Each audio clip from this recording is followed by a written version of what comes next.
পাকিস্তানের গোয়েন্দা সংস্থা আইএসআই প্রধান লেফটেন্যান্ট জেনারেল অসীম মালিক ঢাকা সফর করেছেন বলে সংবাদ প্রকাশ করেছে ভারতীয় সংবাদ মাধ্যম ইকোনমিক টাইমস। দেশটির অন্যান্য সংবাদ মাধ্যমগুলোও একই ধরনের প্রতিবেদন প্রকাশ করেছে। নিউজ 18 বাংলাও খবরে বলছে, ফিরছে 1971-এর আগের অবস্থা, বাংলাদেশে ফের ঘাঁটি গাড়ছে আইএসআই।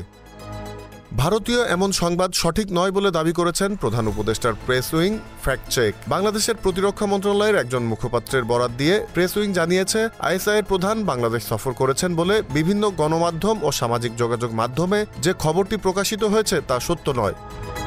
মূলত 5 আগস্ট পরবর্তী সময় পাকিস্তানের সাথে বাংলাদেশের সম্পর্ক উন্নয়ন হয়েছে।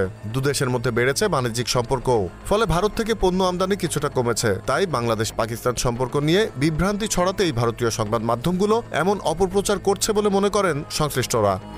Z news, Dhaka.